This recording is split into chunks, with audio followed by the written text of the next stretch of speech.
तो hello guys, welcome to my YouTube channel. आणि माझ्या चॅनलमध्ये आपल्या सर्वांचं स्वागत आहे. मी तयारी करत आहे SSC-MT 2026ची. तर या व्हिडिओमध्ये मी तुम्हाला सांगणार आहे SSC-MTS 2026 मध्ये काय सिलेबस असतं, काय एक्झाम पॅटर्न असतं. तर चला मग. तर गाईज, सगळ्यात पहिलं SSC-MT 2026साठी मी तयारी करत आहे आणि ह्यासाठी जी पात्रता आहे, इलिजिबिलिटी, ते आहे पहिल्यांदा तर ते इंडियन असलं पाहिजे आणि कोणत्या पण बोर्डापासून 10वी पास झालेलं असलं पाहिजे. मग हे 18 वर्षाच्या बाद यायला येतं. मग त्याच्या बाद वॅकन्सी, हर वर्षी वॅकन्सी ह्याची गेल्या वर्षी 2024ला 11,500 आली होती आणि 25मध्ये 5,000 आणि थोडी वाढली होती की 7,000च्या जवळ आली ती. हे मला अर्धच माहीत होतं. 7,000 आलेली आहे. तर एज रिलॅक्सेशन, SSC-MTसाठी एज रिलॅक्सेशन हे SC-ST वर्गासाठी 5 वर्ष रिलॅक्सेशन असतं आणि OBCसाठी 3 वर्षासाठी. तर प्रिव्हियस इयर कट ऑफ बघितलं तर गेल्या वर्षी फक्त महाराष्ट्राचं सांगते, कारण आपल्या महाराष्ट्रातली मुलं जास्त तरी देत नाहीत एक्झाम. मला माहीत नाही तेवढं, पण तरी मी म्हणतो.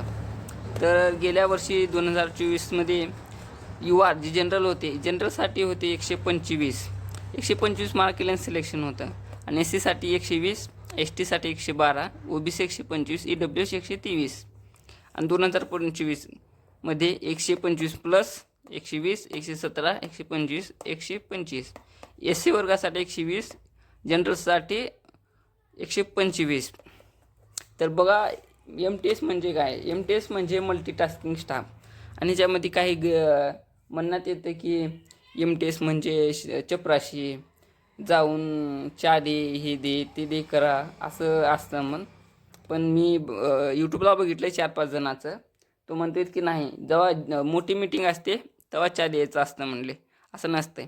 काम फक्त हे असतं की इथली फाईल दुसऱ्या ऑफिसला देणं, दुसऱ्या ऑफिसली फाईल इकडे घेऊन येणे, याची सही घेणे, त्याची सही घेणे आणि असतं. तर हे त्याचं एक्झाम पॅटर्न आहे.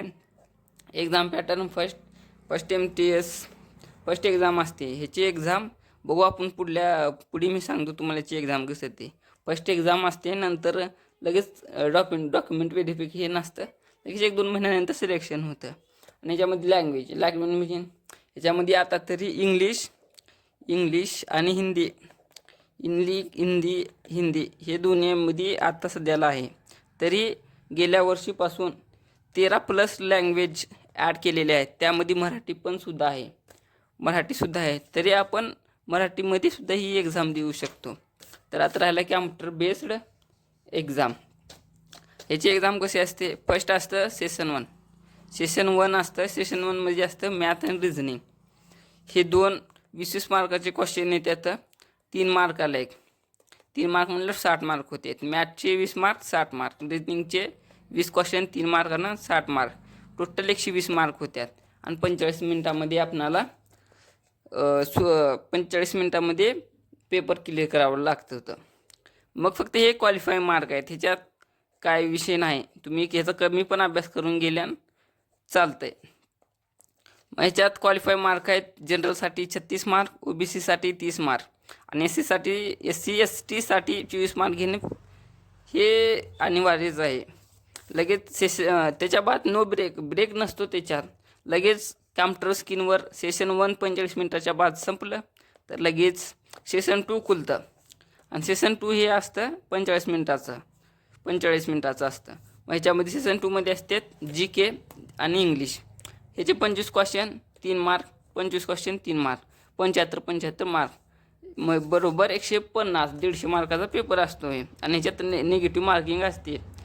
3 जर रॉंग केलो तर 1 मार्क, एक जर रॉंग केलो तर 1 मार्क आणि 150. आणि त्यात कट ऑफ हे सेशन 2वर अवलंबून असतं. तर 150 पैकी 120 बी घेतला महाराष्ट्रासाठी तर सिलेक्शन 100% पक्कं आहे सिलेक्शन. तर असंच व्हिडिओ मी बनवत राहील मित्रांनो. आज काय पहिला व्हिडिओ होता तरी मला काय तेवढं समजत नाही. मी तुम्हाला सांगेन लगेच थोड्या दुसऱ्या व्हिडिओमध्ये की याचा सिलेबस काय आहे, याची स्ट्रॅटेजी काय आहे, सर्व सांगेन. तर धन्यवाद मित्रांनो.